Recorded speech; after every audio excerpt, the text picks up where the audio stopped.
বুখারী শরীফ দ্বিতীয় খণ্ড, বুখারী শরীফ দ্বিতীয় খণ্ড 826 নম্বর পৃষ্ঠা, 826 নম্বর পৃষ্ঠা। আজকের জলসার পরে আপনাদের কচ্ছপ খেতে হবে, ব্যাং খেতে হবে। বুখারী শরীফে দেখিয়ে যাচ্ছি, কথা আমার নয়, ইমাম বুখারী রাহমাতুল্লাহ আলাইহি বুখারী শরীফে দ্বিতীয় খণ্ডে 826 নম্বর পৃষ্ঠার উপর থেকে দ্বিতীয় লাইনে লিখছেন, ক্বাল শাবি, আমির শাবি বলেছেন, আর আমি ইমাম বুখারী সেটা উদ্ধৃত করতে সমর্থন জানাচ্ছি, আন্না লাউ আন্না আহলি আকালু যাফাদে, যদি আমার বাড়িওয়ালারা ব্যাং খেতে চায়, লা তামতুহুম, তো জরুর অবশ্যই আমি তাদেরকে ব্যাং খাইয়ে দেব। ওয়ালাম ইয়ারাল হাসান বিসুল হুফাতি বাসান, ইমাম হাসান বিসরি কচ্ছপ খাওয়ায় কোনো অসুবিধা বলেননি।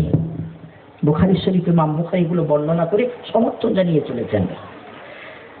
ইমাম হাসান বিসরি কত বড় আল্লাহওয়ালা বুজুর্গ, তিনি বলছেন কচ্ছপ খাওয়ায় অসুবিধা নেই। ইমামে আমির শাবি তিনি বলছেন যদি বাড়িওয়ালারা ব্যাং খেতে চায়, লা তামতুহুম, অবশ্যই আমি বলবো খাও ব্যাং, অসুবিধা নেই।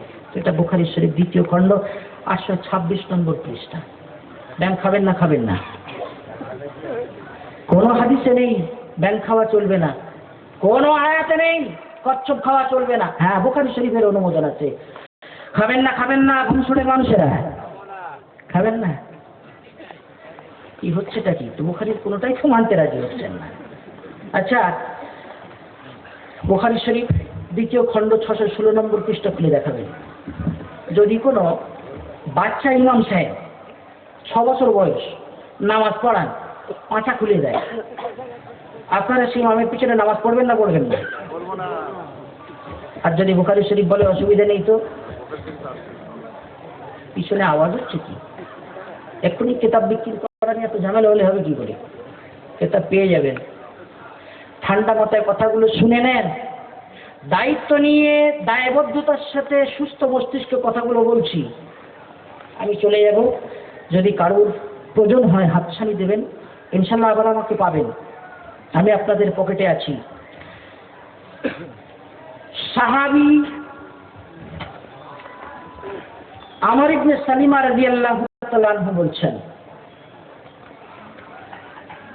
আমাদের বাড়ি এমন এক জায়গাতে যে মক্কার কাফেলা রাস্তা দিয়ে যেত, আর আমাদের বাড়ির কাছে কুয়া থেকে পানি নেওয়ার জন্য সব দাঁড়াতো।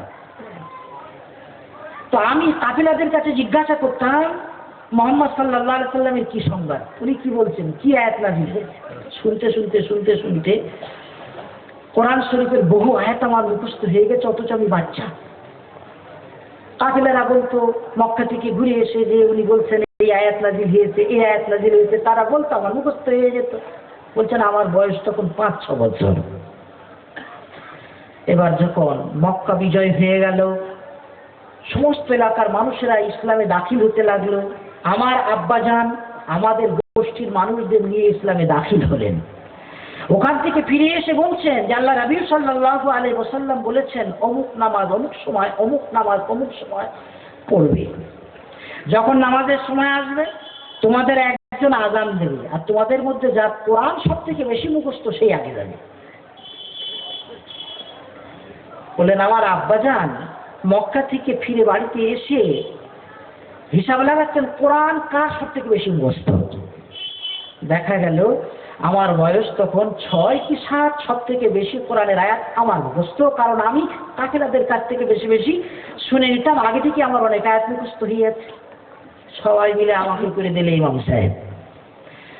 আমি নামাজ পড়াই, কাপড় চোপড় নেই, মেয়ে ছেলেরা মসজিদে এসে হাজির হয় নামাজ পড়ার জন্য। মেয়েদের ডাক্তার জাকির নায়েক মসজিদে পাঠিয়েছে, হাদিসে পাওয়া যাচ্ছে, চকচক করছে হাদিস। মেয়েরা আবেদন করছে, বলে হাল্লা তুগাত্তুনা ইস্তাকারিকুম, ও বেটা ছেলেরা তোমাদের এই বাচ্চা ইমাম সাহেব 6-7 বছর যার বয়স, এ যখন সেজদায় যায় এর পাছা আলগা হয়ে যায়, পাছা ঢাকার ব্যবস্থা করো না। ঘন্টা বাজে সেজদায় থাকে, ঘন্টা বাজে। আমাদের মেয়ে ছেলেদের লজ্জা লাগে, একটু পাছা ঢাকার ব্যবস্থা কর। তো সবাই মিলে চাঁদা করে আমার একটা জামা তৈরি করে দিলে, তো আমার পাছা ঢেকে গেল। বুখারী শরীফ দ্বিতীয় খণ্ড 615 এবং 16 নম্বর পৃষ্ঠায় এই হাদিস তফসিলিভাবে লেখা আছে, অনেকটাই আরবি ইবারাত, আর আমি এতটা পড়ছি না। فلما قدم قال جئتكم والله من عند النبي صلى الله عليه وسلم حقا فقال صلوا صلاة كذا في حين كذا وصلاة كذا في حين كذا فإذا حضرت الصلاة فليؤذن أحدكم وليؤمكم أكثركم قرآنا فنظروا فلم يكن أحد أكثر قرآنا مني لما كنت أتلقى من الركبان فقدموني بين أيديهم وأنا ابن 6 أو 7 سنين আমার বয়স তখন 6 কিংবা 7 বছর, সবাই আগে করে দিল। وكانت علي بردة كنت إذا سجدت আমার একটাই চাদর ছিল, সেজদায় যখন যেতাম তাকাল্লাসাত আন্নি চাদর গুটিয়ে দিয়ে পাছা মেরা হয়ে যেত। فقالت امرأة من الحي একজন মেয়ে ছিল তখন বলল আলা তুগাতুনা আন্না ইস্তাকারিকুম তোমাদের কারি সাহেব ইমামের পাছা ডাকার ব্যবস্থা করবে না, উলঙ্গ দিয়ে পাছা খুলে আমাদের নামাজ পড়া। তো সবাই মিলে চান্দা করে আবার পাছা ডাকার ব্যবস্থা করলো। 6 বছর বাচ্চার পিছনে নামাজ পড়বেন? পাছা ডাকা ইমামের পিছনে নামাজ পড়বেন না পাছা খোলা? পাছা ডাকা। কিন্তু পাছা খোলার পিছনে নামাজ পড়তে বলছে বুখারী শরীফ, হবেটা কি? এটা বলবো না, কারণ ফিরি এতটা বলা যাবে না। আরে যে বুখারী শরীফ রোজার পর থেকে সেই আগামী রমজান পর্যন্ত 2 জন শেখ পড়াতে নাজেহাল হয়ে যান, আর আপনারা একদিনের কয়েক ঘন্টায় বুখারী শরীফটা বুঝে নিয়ে বাড়ি চলে যাবেন আর পেজগুলো সব খুলে যাবে, অত সহজ না। তাহলে তো ডাক্তার সাহেব কেল্লা ফাতা করে দিত। অনেকে স্টাডি করেছে, উর্দু ইংরেজিতে খুব পড়েছে, পারিনি 5 জায়গায় ঠিক করলেও 50 জায়গায় ভুল করেছে। ভালো করে শুনে নেবেন, বুখারী শরীফ প্রথম খণ্ড উজুর অধ্যায়, তিরমিজি শরীফ প্রথম খণ্ড প্রথম হাদিস, ইবনে উমর রাদিয়াল্লাহু তাআলা থেকে হাদিস বর্ণিত আছে। কি বর্ণিত আছে? লা তুকবালু সালাতুন বিগাইরি তুহুর। ইমাম আবু হানিফাকে কেন মানতে হবে? ভালো করে শুনে নেন, লা তুকবালু সালাতুন বিগাইরি তুহুর, উযু বা তায়াম্মুম ছাড়া কোনো মানুষের নামাজ হয় না। মসলা সবার তো জানা নাকি? এবার ধরুন আপনি হজ করতে যাচ্ছেন, হাজী সাহেব, বিমানবন্দর থেকে আপনি 12টার সময় ফ্লাইটে চড়ছেন, যোহর, আসর, মাগরিব 3 ওয়াক্ত নামাজ পড়ে তারপরে আপনি নামবেন জমিনে। সেখানে পানি নেই যে উযু করবেন, জাহাজে মাটি নেই যে তায়াম্মুম করবেন, কি হবে? বুঝেছো মশলা? হাদিস বলছে লা তুকবালু সালাতুন বিগাইরি তুহুর, উযু বা তায়াম্মুম ছাড়া কোনো ব্যক্তির নামাজ হবে না। এটা হাদিস। এটা জানার জন্য ইমাম আবু হানিফার লেজ ধরতে হবে না। তবে আপনি এমন পরিবেশে আছেন যেখানে মাটি নেই যে তায়াম্মুম করবেন, পানি নেই যে উযু করবেন, তখন কি হবে? এই সমস্যার সমাধান করতে গেলে আল্লাহর কসম ইমাম আবু হানিফার কাছে আসতে হবে। ডাক্তার জাকির নায়েককে জিজ্ঞাসা করুন, প্লেনে আছেন, পানি নেই যে উযু করবেন, মাটি নেই যে তায়াম্মুম করবেন, কি হবে? যদি বলেন নামাজ ওই অবস্থাতেই পড়ে নাও, আপনি বলবেন হাদিস তো বলছে উযু বা তায়াম্মুম ছাড়া নামাজ হয় না। আর যদি বলেন নামাজ পড়তে হবে না, তো কোথায় লেখা আছে পানি বা মাটি না থাকলে সেখানে নামাজ পড়তে হবে না? আপনি আহলে হাদিস, আপনাকে হাদিস দেখাতে হবে। আল্লাহর কসম পারবে না। বুখারী শরীফ প্রথম খণ্ড রমজানের অধ্যায় দেখুন, নবী আকরাম সাল্লাল্লাহু আলাইহি ওয়াসাল্লাম বলছেন সুমু লিরুয়াতিহি ওয়া আফতিরু লিরুয়াতিহি, তোমরা চাঁদ দেখে রোজা রাখো, চাঁদ দেখে ঈদ করো। মশলা আমাদের জানা আছে না? চাঁদ দেখে রোজা, চাঁদ দেখে ঈদ। এটা জানার জন্য ইমাম আবু হানিফার কাছে যেতে হবে না। তবে মানে সমস্যা, চাঁদ দেখে রোজা রাখো, চাঁদ দেখে ঈদ করো। ধরুন ধ্বংস এলাকার কিছু মুসলিম বিজ্ঞানী চাঁদে চলে গেছে, এই যে আমি বললাম ধরুন, হয়তো আপনারা বলবেন হুজুর আমরা ধরবো না, এরকমও মানুষ আছে, ধরুন বলে ধরবো না। আমি বলবো স্যার যখন ব্ল্যাকবোর্ডে অঙ্ক করে দেখান ক্লাসরুমে, ব্ল্যাকবোর্ডে বলছে ধরো একটা গাড়ি ঘন্টায় এত কিলোমিটার যায়। কোনো দুষ্টু ছেলে বলছে আমি ধরবো না স্যার। ধরো অমুক এত কিলো ওজন করতে মাথায় তুলতে পারে।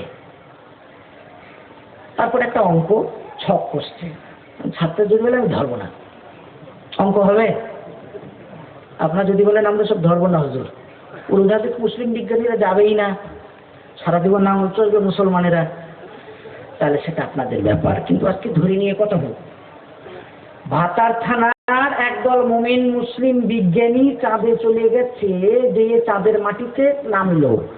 যেমন আপনারা জমিন নিয়ে বিচরণ করেন, ঘোরাফেরা করেন, কখনো বসে কখনো দাঁড়িয়ে, মুসলিম বিজ্ঞানীরা চাঁদের মাটিতে যে নেমেছে তারা কয়েক মাস থাকবে। তারা কি দেখে রোজা রাখবে, কি দেখে ঈদ করবে? প্রশ্ন বুঝে আসেনি? চাঁদ দেখে রোজা রাখো, চাঁদ দেখে ঈদ করো। চাঁদের মাটিতে মুসলিম বিজ্ঞানীরা কি দেখে রোজা রাখবে, কি দেখে ঈদ করবে? আল্লাহর কসম, এই মসলার সমাধান জানতে হলে আমার ইমাম আবু হানিফা নোমান বিন সাবিত আলাইহির রহমার কাছে ভিক্ষার থলি নিয়ে অবশ্যই আসতে হবে।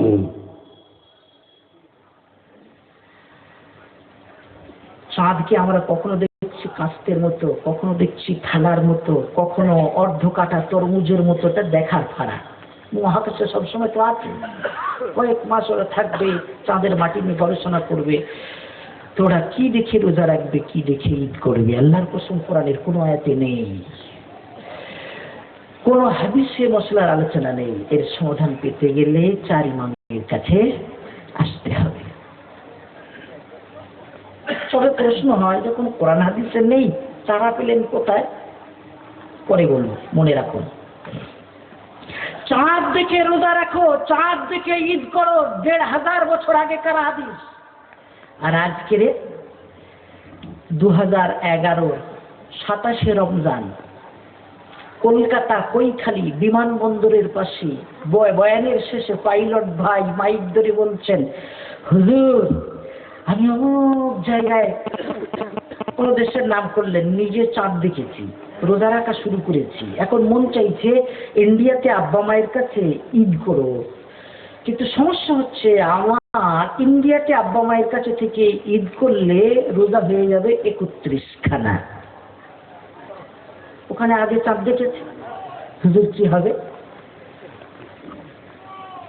ভালো করে মনে রাখবেন, নবী আকরাম সাল্লাল্লাহু আলাইহি ওয়াসাল্লাম বলছেন, নাহনু উম্মাতুন উম্মিয়া, আমরা নিরক্ষর, লা নাকতুবু ওয়া লা নাসিব, লেখাপড়া খুব বেশি জানি না। আরব দেশে জামানায় খুব বেশি থেকে বেশি গণনা জানতো 10 পর্যন্ত, 10-এর বেশি আর জানতো না। 2 হাতের 10টা আঙুল। আজও আরবিতে 10-এর বেশি সংখ্যা নেই। 10-এর বেশি বলতে গেলে জোড়াতালি। 15 তো বলবে 10 আর 5, 50 তো বলবে 5 বার 10। যেমন আমাদের নানি দাদিদের যুগে বেশি থেকে বেশি গুনতে জানতো 20, তারপরে বলতে 1 কোটি, 2 কোটি, 3 কোটি। আরবেরা 10-এর বেশি গুনতে জানতো না। নবী আকরাম সাল্লাল্লাহু আলাইহি ওয়াসাল্লাম বললেন, নাহনু উম্মাতুন উম্মিয়া লা নাকতুবু ওয়া লা নাসিব আশ-শাহরু হাকাযা।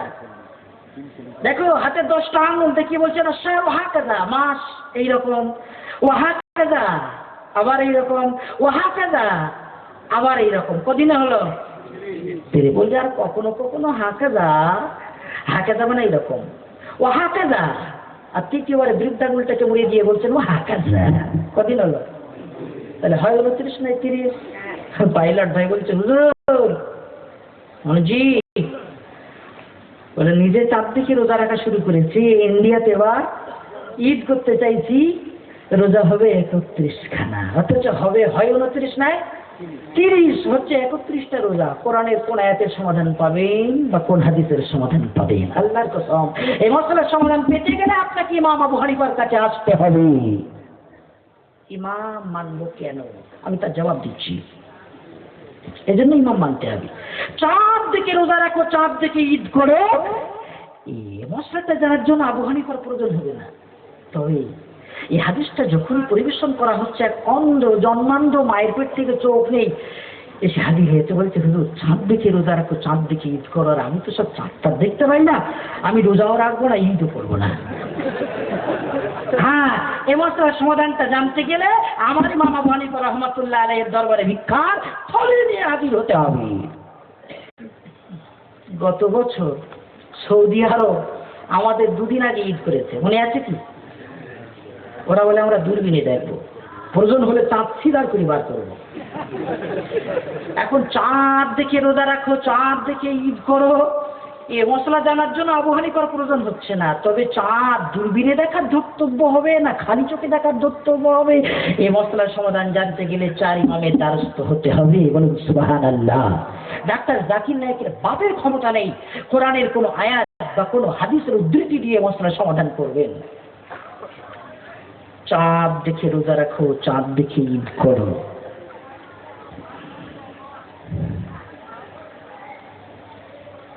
গত রমজানে ফোন করছে, হুজুর নতুন যুগের ফতোয়া আপনি লিখেছেন, আমি পড়েছি, বোধ হয় আমার প্রশ্নের জবাব আপনি দিতে পারবেন। আমি বললাম না, আমি একা নই, মুহাক্কিক উলামা বাংলার অলিগলিতে আছেন, ইমাম আবু হানিফা তাদের কাছে গবেষণালব্ধ মশলা তুলে দিয়েছেন। আমি একা নই, হাজার হাজার মুহাক্কিক উলামা